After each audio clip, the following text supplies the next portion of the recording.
mean, when were Palestinians born? What was all this area before the First World War? When Britain got the mandate over Palestine, what was Palestine then? Palestine was then the area between the Mediterranean and the Iraqi border. You say there is no such thing as a East Palestinian? and West Bank, no. East and West Bank was Palestine. I'm a Palestinian. From 21 until 48, I carried a Palestinian passport. There was no such thing in this area as Jews and Arabs and Palestinians. There were Jews and Arabs. But Mrs. Meir, don't you... I mean, you deny that there was a Palestine Arab people before, but there is now a Palestine liberation movement. The history of liberation movements are that they grow. Won't this one grow and become in end, in fact, your biggest enemy? I don't say there are no Palestinians, but I say there is no such thing as a distinct Palestinian people of all the Palestinians who live in Jordan. Why have the Palestinians in the West Bank become more Palestinians since the 5th of June 67 than they were before? Why didn't they set up a Palestinian country in addition to Jordan? Supposing your premise is right, then what should they have done? They should have set up another independent Palestine and fought from there. They didn't do that. They adopted the fact that they are in Jordan. They've adopted the Jordanian citizens. They are the majority in Jordan. They are in parliament. They are in government. What has happened since? Why have they become more Palestinian conscious since the War of 67?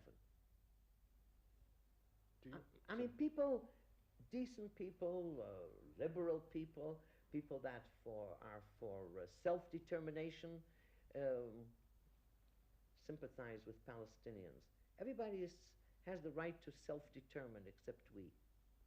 We're the only people in the world to whom it is not given the right for self-determination.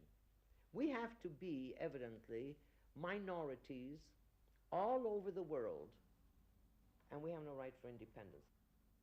The Arabs are prepared to negotiate with us?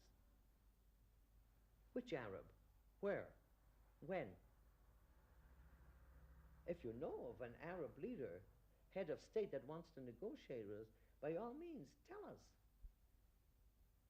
I'm prepared to go to Cairo, I'm prepared to go to Damascus, I'm prepared to go to Amman, I'm prepared to go to Beirut, anywhere. You would go to these places? Yes, happily. To negotiate peace, of course. What would be your first words to President Nasser if you did ever sit at the table with him?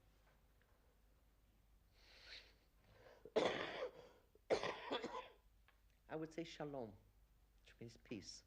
If you were brought up in America, what possible right have you to live in a land that was once Arab, whether he neglected it and left it a stony desert or not?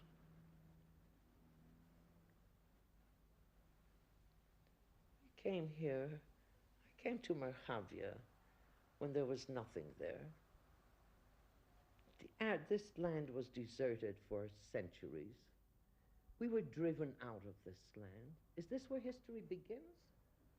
Twice we were driven out of this land, occupied by other powers.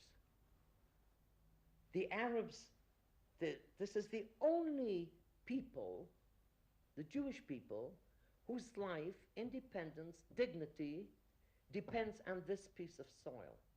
The only people in the world, not the Arabs.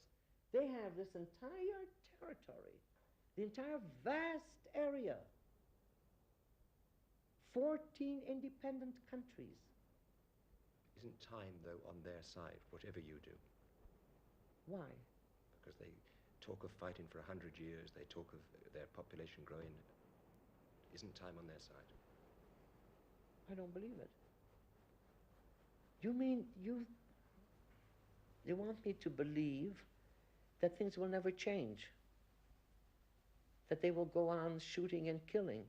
You want me to believe that generation after generation of young people in the Arab countries will have no other ideal except to kill Jews?